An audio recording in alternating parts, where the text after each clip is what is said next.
tatta dhimta takita dhimta dhimta tam.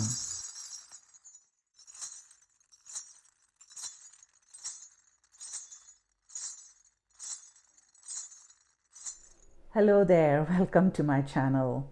I'm so happy and delighted that you will join me today. On this channel, I talk about ancient goddess practices and traditions from my culture, which is India.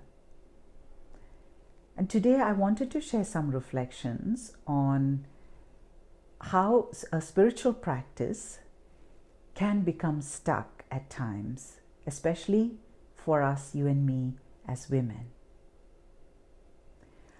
In my individual program, I work with a woman who has a job in a corporate workplace. As you know, many corporate workplaces are emotion neutral. They don't really want you to bring yourself there. You are there as a human resource to do certain jobs and meet the outcomes of the organization. So she has quite deliberately decided she doesn't want to be too ambitious, so she has a reasonable job. She's very good at her job. She's very diligent. She's very quiet. She just gets her things done. She's also a single mother, and she has been the breadwinner in her family for her 2 children. And she has been there for them, and she has supported them and set them on their lives. For many years, she's had a spiritual practice. She has been to several masters, and she has really committed herself to deepening her practices over a period of time. The spiritual practice is a place where she really feels seen. She feels in that space that she has something magical, something special, something deep to offer in her life. So when we started working together, I noticed that her spiritual practice had become stuck.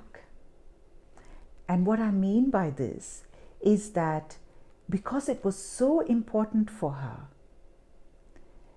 here she was in so many other roles, almost not being seen because she was so good at what she did. People didn't even see the things happening. She drew so little attention to herself. She was such a generous doer and giver.